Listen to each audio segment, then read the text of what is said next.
তো আপনি কি ভোটার হয়েছেন? ভোটার আপনি হয়েছেন, তো আসলে আপনি কোন দেশের ভোটার হয়েছেন?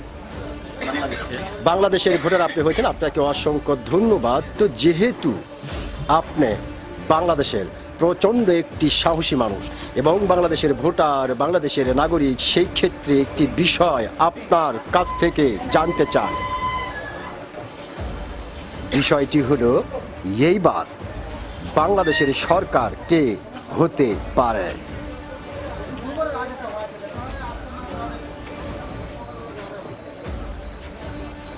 মন্তব্য করবো না। মন্তব্য করবেন না, মানে করতে চাচ্ছেন না? না। না, আচ্ছা, তার মানে যেটা হয়তো আপনি বোঝাতে চাচ্ছেন যে হয়তো সঠিক একটা নির্বাচন যদি হয় তাহলে হয়তো আমরা দেখতে পারবো, জানতে পারবো কি দেশের সরকার হলো। অসংখ্য সঠিক হবে কিনা আগে মন্তব্য করবো কেন? হ্যাঁ হ্যাঁ, বাংলাদেশের নির্বাচন এ পর্যন্ত সঠিক হয়নি, এই জন্য আমি আগে বলবো না। আচ্ছা আচ্ছা আচ্ছা, যেহেতু আপনি কথাগুলি আসলে ভালো করে বলতেছিলেন, সেক্ষেত্রে জানতে চাচ্ছি, যদি মনে করেন ধরেন যে সঠিক একটা নির্বাচন হলোই, সেক্ষেত্রে কে আসতে পারে?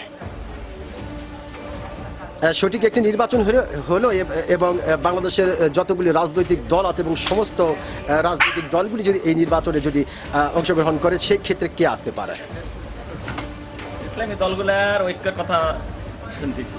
হ্যাঁ। যদি সত্যি সত্যি ঐক্যটা বহাল থাকে, হ্যাঁ, তাহলে ইসলামী সত্যি সম্ভবত আগামী চলে আসবে। অসংখ্য ধন্যবাদ আপনাকে, অসংখ্য ধন্যবাদ। খুব হ্যাঁ, অত্যন্ত চমৎকার করে এবং মোটামুটি সাহসিকতার সহিত আপনি কথাটি বললেন যে আসলে সঠিক একটা নির্বাচন হলে আসলে আমরা দেখতে পাবো যে ইসলামী দলগুলি আসতে পারে। অসংখ্য ধন্যবাদ আপনাকে, অসংখ্য ধন্যবাদ।